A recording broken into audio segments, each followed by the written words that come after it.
Welcome back to the Mastering Risk podcast. I am your host, Dr. D. Today, we are talking about how entrepreneurs be utterly and absolutely successful in this chaotic, volatile environment that is the 2020s. So sit back, grab yourself your favorite beverage. Let's get at it.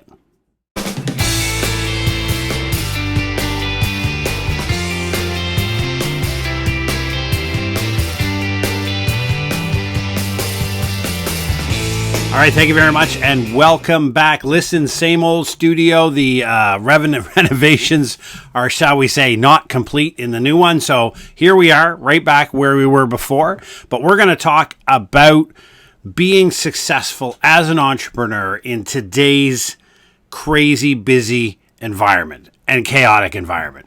First of all, entrepreneur, who are we talking about? Well, that's everybody from your small Etsy store making $8,000 a year to your small medium business, your SMB, or your small medium enterprise, SME, that is grossing somewhere less than $3 million a year with somewhere between 2 to 10 employees. It's kind of the range of what we're talking about. If you fit in there, or if you're sitting at home going, I want a side hustle that makes money, I need to figure out how to do things, then here in Mastering Risk, what we do is we talk about the environment in which you're going to operate and how you take that environment, leverage part of the environment, and become successful as an entrepreneur to the best extent you can. This podcast, this YouTube channel, nobody can guarantee you success out there. But for those of us that started something from nothing and created I run a 5-figure business. Hopefully this year we're going to cross into the 6-figure. So we're realistic here. We're not talking about your 10 secrets to get to $1 million in your first year. Everybody loves that. But the problem with stuff like that is the problem with taglines that tell you you're going to make $1 million in the first year is that 95% of SMBs, according to US statistics, and it's similar in Canada, never gross top line revenue above 6 figures. So 95% of the people who start a business never get over $1 million hump in annual revenue. And of that, 40%, so 40% of the businesses that do start never get into 6 figures. Like me, we're sitting here at 5 figures. We're hopefully getting to 6 this year. But that's the reality. So if there's 5 million businesses in Canada, and 95% of those 5 million businesses don't get over $1 million top line, and 40% of those businesses earn less than $100,000 a year, that's the reality of where we are. That's the environment and the reality of what's going to happen when you try to be an entrepreneur. Those are your odds. Yes, you're right. Somebody has to be the 5% that is going to get over $1 million. You're absolutely right. I hope to get there someday. I think we have a system that's scalable. The whole point of this podcast and Mastering Risk is to say, hey, you're jumping 2 feet into this incredible chaotic environment. What does knowing risk, understanding risk, embracing risk, and eventually leveraging risk do for you as an entrepreneur inside an ecosystem and understanding where you work, where you operate, and what you do? And so that's the purpose. But when we look at the world now, there's a great acronym that is describing the chaotic world right now. It's becoming more and more popular, so it's very important for us to introduce it into this podcast. It's called VUCA, and that's the acronym, VUCA. It stands for volatility, uncertainty, complexity, and ambiguity. And it basically describes the characteristics of the modern business environment. If you're an entrepreneur, your basic role in life is to solve a problem that a consumer has. You're going to find a problem that the consumer has. You're going to develop a solution for that consumer, and then you're going to get the consumer to give you money for that solution. That's entrepreneurship right then and there. So you're solving a relevant problem. And sometimes that's hard. So let's take this in steps. Solving the relevant problem. The first 2 iterations of the business that I have right now, Preparedness Labs Incorporated, solved a problem people didn't have. And they were brilliant solutions. The first one was a total utter flop because nobody had the problem I was trying to solve. The second one is I solved the problem people had, but I built it in such a labor-intensive methodology and delivery system that while mildly successful, it would never reach six figures because of the time and effort that would be required to execute it the way I had designed it. So yes, I identified a problem, but then I solved it in a way that was, let's call it, impossible for me to solve. So we think about what you're trying to do as an entrepreneur. What you're trying to do is solve that problem. If you're here to make money, you're probably not going to be successful because the method to making money is solving a problem and being of value to society. So if businesses retain that focus, they understand that I'm successful as a business owner when I provide value to a customer. So as an entrepreneur, whether you are making doilies on Etsy, whether you're teaching people how to knit in a school community or draw in a school community, or whether you've created a Canadian-only survival kit that is made in Canada for Canadians and built for the Northern, whatever it may be, whatever you've designed to do and you're solving a problem, you have to understand the environment in which you live. Now, here at Preparedness Labs Incorporated, we have a mastering risk ecosystem. And inside that ecosystem is a way that we use leveraging social capital, which is our human connections with each other, building those relationships that matter in the business community between business owners. In a facilitated environment, we discuss risk. So we characterize risk as living in four arenas. And we do this because there are a myriad of debates out there on risk management, the categories of risk, the types of risk, color coding risk transfers. We're like, okay, that stuff is great and it has a place. But in an SMB, you don't have a chief risk officer. You don't have a risk management team. And why AI can do a lot of this stuff for you, it's a clear line that you need to remember that what AI is going to do for you is provide you a great summary of the world as AI interpreted it, which is a lens. It's not wrong, but it is a lens through which they interpret it. And they're going to provide you with information. That's what AI does. That's what AI excels at. We use AI inside our mastering risk ecosystem quite regularly. But in the end, you as a business owner has to make that decision. You have to make the strategic decision to launch your business, to enter into it, to change. For example, if you're running a print-on-demand business on Shopify, for example, and you want to market 32 new t-shirt designs. So you use the software in Canva and you create 32 new images of what it looks like. How do you market that? Where do you market? Do you do paid advertising or non-paid advertising? These are all strategic decisions that will impact. Now, you're living in a VUCA environment, a VUCA risk environment. So when we think about risk, when we think about that decision, we sit back and say, okay, there are four arenas and areas. The first one is strategic. Strategic is I'm here and I've got a plan for my business, right? You created it. Maybe you haven't launched it, but you got an idea how you launch it. Or if you launched it, you've got an expansion plan. You have a strategy of how to get what you're doing to market, maintain and occupy a market share, and create value in society. That's your strategic. Inside of that, there's a number of risks that exist in the strategic world related to you coming up with that plan and implementing it. It's all the other players in the category. It is the regulatory environment that can step in and change how things are done, etc. A whole bunch of risks in there. The second one is operational. And this one is everything from your make or buy decision, which is the first decision you make in business. Am I going to make the thing or am I going to buy the thing? To delivery the thing, to warehouse the thing, to give it to the customer, to do customer relations management, to ultimately handle returns and the closing out and the changing of financial information and the payment for it. All of that is your operational. If you think your end-to-end lines of business, from the start where you open the Shopify store to the end where the customer gives you a 5-star review, that entire process is your operational map. Now, we talk about it in our course, Mastering Risk, the course, and that's available on our website, preparednesslabs.ca, is we talk about mapping your end-to-end business and the importance of doing that so that you understand a visualized picture of what your total of your business is. So when you look at that in a big picture and you see all the touch points, etc., you understand that there's risks embedded in each and every decision that you make along the line.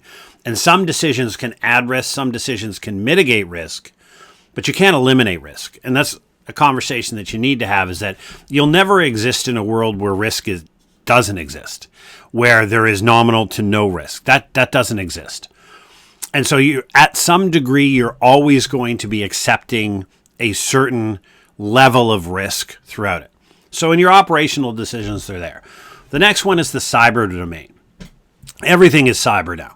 Very few, other than the lemonade stand that your kid or you want to run on the side of the road, everybody's going to have a website. Everybody's going to have a cell phone. Everybody's going to have some type of e-commerce platform. Everybody's going to store PII, which is personally identifiable information on your clients. You're going to have privacy concerns. You're going to have potential cyber breaches, ransomware, etc. Phishing scams on your email. Everybody has a cyber presence. To some degree or more, it is more or less important in your business operations, but it is your weakest point when it comes to somebody from anywhere in the world gaining access to your internal system and shutting you down for nefarious purposes, but be that a competitor or be that a nefarious actor from overseas. You have an incredible exposure to cyber, but you also have the ability to manage that risk. And the last one is reputational, and we see this across all kinds of different places. When you see certain people get caught at Coldplay, you see the reputational damage that was done by the company, and we won't name the company, but they got a very famous actress from Hollywood to start to do some of their damage control in their next iteration of advertising to their clients because of the fallout of that. We see all kinds of crises that happen at different companies. They're handled in different ways, some more capable to better outcomes, some handled very, very poorly by individuals, but you have a reputational risk. You can spend 10 years building your reputation as a valued company and valued in the eyes of your customers, and cancel culture could come along, hit you with a broadside upside the head with a baseball bat, and you're done in 15 minutes because of their interpretation of something you did. You may not even get the time and space to stand up and defend it before cancel culture has its impact on your top line revenue. So because of that, and understanding your risk exists in these 4 areas, you now have to say, as an entrepreneur, how do I leverage this? How do I figure out how to operate in this chaotic environment where we have an increased level of political, economic, and natural disasters that are affecting everybody? And it's not just your big multinational corporations that are closing down plants in Ontario for Crown Royal, or whether it may be Canada's continuing ban of the import of Jack Daniels and hurting the bourbon industry in certain areas of the United States, or whether it may be China's problem with our canola imports and EV tariffs that we put on their cars. Everybody's involved in an industry that has exposure to risks in the political, economic, and natural environment. And because of that, those are only increasing now. Now, we've said it, we've had many podcasts on our previous iteration of the podcast about why this happens. And it's, the 2020s were always going to be an exceptionally disruptive decade. No, the pandemic was not pre-planned. No, the wildfires in Australia in January of 2020, when we thought this was the start of a horrible year and had no idea what was coming. To the election of certain individuals, to the upheaval in global world order, to international invasions. We always knew this was going to be a crazy decade. We didn't know what would happen, but we knew this was the decade where the world order would be reorganized, where countries would be jockeying for position, building alliances, where the global supply chain would change into a regional supply chain to friendshoring and nearshoring. We knew this all was going to happen. We just didn't see exactly what the major events were going to be. And it's going to continue probably for 5 to 7 years. The best estimates of the best thinkers, not me, but I read the best thinkers, is about 2032 before all of this, the dust will settle. And what will emerge in 2032 is the next global order that we will follow for about 3 generations before we set the dumpster fire on again. Now, AI is going to have a massive impact on that. There are a lot of predictions on the AI. If you really want to see some of the most interesting ones, there was an episode not too long ago on the Diary of a CEO, one of my favorite podcasts. And they had a gentleman on there talking about the roads that AI could take. Joe Rogan has had the individual on as well. There are a couple of other top-level podcasts. Chris Williamson, who's talked to a couple of people lately, really trying to get the sense of where AI goes. The key to AI and all of this risk identification, risk management is AI is a tool. And as a great statement that I think really understood the ethical part of AI was released by the government of the United Arab Emirates. And they basically clarified that their mission with artificial intelligence is used to enhance the lives and work of people and not to replace them. So they envision using AI to the greatest extent possible to make your ability to do your work as an entrepreneur, as a salaried employee, and in your general life far more easier and far more successful because of the advent of AI and leveraging AI. Some corporations will go the other opposite and try to replace their salaried workforce with artificial intelligence. Its iterations are changing constantly. I'm not a predictive expert on it. We use it regularly at Preparedness Labs Incorporated because it can do a lot of wonderful things, but, hesitation, AI requires human oversight, which means the product that it produces needs to be examined by a human for consistency, internal validity, rigor, and reality. If you're in academia, sometimes it loves to quote articles that don't actually exist. But in the end, artificial intelligence is a tool for you to use throughout your 4 areas of operations, your 4 arenas that make up your risk ecosystem.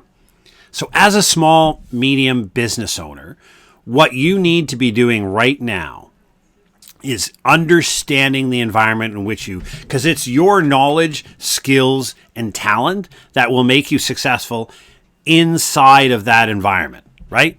That's how you will be successful. You will be successful because you've identified these risks, you've identified the challenges that happen with them. You've leveraged AI to the greatest degree possible, but that you know the business you're in, right? Understanding the market in which you live, understanding the risks that are present in the market in which you intend to operate, and then understanding your options to mitigate those risks is a key element to your success, because that's knowledge. Your own personal risk tolerance is going to be different than everybody else. Risk tolerance is generally an expression of your self-confidence or your self-efficacy, and how much uncertainty are you willing to accept until you get to the line of your risk tolerance. That line is going to be different for everybody, like I said, but that's the line where you get your business to saying, I'm going to take a bunch of risks with my business because I can live with a certain degree of uncertainty and complexity and ambiguity. But there's a level of volatility I get to where I realize this is my edge of my comfort zone. I'm not going beyond that with my business. That's the point at which I have a self-described or self-created off-ramp, where I know when I get to this level of uncertainty in my business, measured in multiple different ways, whether that's changes in revenue, trends line, demand sensing, whatever it may be in your business, that you're going to get there and you're going to say, hey, this is the level of uncomfortableness that I no longer am acceptable with, I don't like anymore, and I don't want to pursue past that. That's going to be different. So if you as an entrepreneur understand the market in which you operate by examining those 4 risk arenas that make up your risk ecosystem, you understand that environment in which you operate, you understand yourself and your own personal risk tolerance level, what matters to you, what you can accept and what you cannot accept, that fuels and arms your decision making. Because in the end, an entrepreneur has to make all the decisions themselves, right? Nobody's going to tell you what the right move for your business is. Nobody's going to tell you whether this is the time to expand your Etsy store, whether this is the time to translate your material into Spanish using AI and start launching sales into South America and Central America, or whether the African continent is the perfect place for you to open up your marketing campaign. Those decisions you're going to have to make on yourself, by yourself. What we're suggesting here to you is understanding the environment, understanding the value of AI is the key to facilitating an informed decision-making process. The last part, in which we think is the key differentiator in our market, in our risk management ecosystem, is social capital. And that is your network of friends and relationships. We understand that if you own, say, a dry cleaning business, you're in competition with the other dry cleaners. But you're not in competition with the auto body shop, and you're not in competition with the restaurant owner, and you're not in competition with the daycare owner, and you're not in competition with the courier business owner. But they exist and operate in the same complex environment that you do. They're exposed to VUCA just like you are.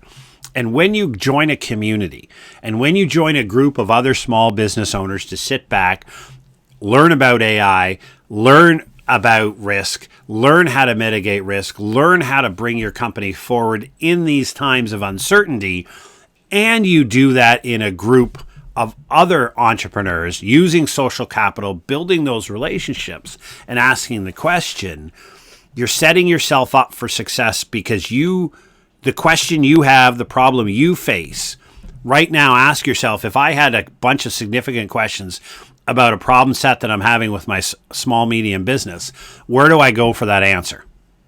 Well, ChatGPT can provide you an answer. Grok can provide you an answer. Perplexity can, and all these other AIs can provide you an answer. But what's the humanistic aspect to that? What's the human line of thinking? What are people operating under? What are the assumptions that AI is making that maybe you're not aware of because you're not sure how it was trained? So you want to bounce this idea off humans. Where's that group of humans? Where's that group of people who are doing the same thing you are, experiencing the same thing you are, and are interested in the same type of questions? That's the value of community. That's why we created the Mastering Risk community at preparednesslabs.ca. And we did this because at the highest value and the lowest price point we could put together, creating a community where every couple of days, new information about the VUCA reality, the environment, risk management, risk tools, risk ideas are delivered to your inbox. You don't have to do anything with them if you don't want to. And then every month we get together and we talk about risk. It's an open webinar. We bring in experts. We talk about the latest ideas. And it's a place for you to be able to jump on the line, pose a question that you're struggling with, and have other entrepreneurs answer that question for you. Maybe give you some advice, because, and I use this all the time, you may have an auto body shop and you have a marketing question that down the road the dry cleaning owner solved, but where are you going to get to ask the dry clean owner that question? And how do you know they even face the same thing? And these are some of the benefits of being in a community and social capital, because while all this technology helps us, all of this AI provides us incredible amounts of information and great summaries, the next step is making that strategic, important decision, making a roadmap choice for your corporation. And our argument to you and our position and our value proposition to you is doing that inside an informed environment, a community of other entrepreneurs, is probably the greatest asset you have that you don't currently have access to. So if you think about your role as an entrepreneur, and as we've said before, anywhere, depending on your country, anywhere in the Western world, between 50 and 70% of the population has at least at one time delved into the online gig economy. As AI becomes more and more prevalent, and some positions are right-sized and justified, as they like to say, when some people get shown the letter and the door because of an artificial intelligence advancement, the working world is changing with the advent of the online work environment. Now, you may think I sound like a Gen Xer talking about something that happened 20 years ago, but really what the pandemic showed us about remote work is the possibilities that are out there. Even if you were simply doing your corporate job from home on your laptop, you realize I'm doing this corporate job right now, but I could quite literally do any other job right now. I could create something using my expertise and my passion, sell it to somebody, and do very, very well. That's an option that you didn't have quite a number of years ago. There were always chats about digital nomads, but now digital nomads have become normalcy. And a lot of times people are saying, hey, listen, I've got a really cute leisure activity that I love to do here. How do I sell that to the world? How do I get other people to be interested into it? How do I get other people exposed to it? And I've got this thing called the internet. And it may not be a revelation that you really thought of, but if you think about a lot of the leisure activities you have and all the things that you thought about starting a side hustle or a side business on, now you understand the environment in which you live. Now you understand the possibility and the potential is there to do it. But the question is often to, how do I do it? How do I start? And then what are the risks I'm accepting when I do it? Because I might jump in but make a whole bunch of stupid mistakes because I wasn't informed and I didn't have a community of people to talk to. And that's the value that we're bringing to you with the Mastering Risk ecosystem on preparednesslabs.ca. Drop over to the website, have a look, and let's be honest. It is my responsibility to prove value to you. So drop over there. We've got tons of free material. We've got this podcast, this YouTube channel, all free of charge. Always will be providing great information. Jump on board, follow us, subscribe, absorb the material we're putting out there. And when you see the value, invest in taking the risk course, invest in the community, and set yourself up for success so that we grow together. We learn from each other, learn from each other's mistakes. We have that core body of people that we can pose questions with, and we can build those tight relationships that'll help each and every one of us succeed. Because really, we're only in competition with a very few other. And in reality, we're not really in competition with each other. Every electrician in a town is not in competition with each other. There are more than enough business for all the electricians to do very well. So how do we help that business grow as an industry so that everybody gets a bigger piece of the pie and everybody flourishes? That happens inside a community, not in isolation. So hopefully what we chatted about today was really helpful to you. And I promise you, well, I do my best, but next week the new studio should be up and running. So we'll be out of this one into the new one. The look will be different. The sound will be the same. We'll do our best to provide you value. Like and subscribe. Follow us along. We've got articles out on Substack, etc. Drop over to our website, preparednesslabs.ca. We've got everything there for you. Thanks again for joining us at Mastering Risk. Take care. Stay safe.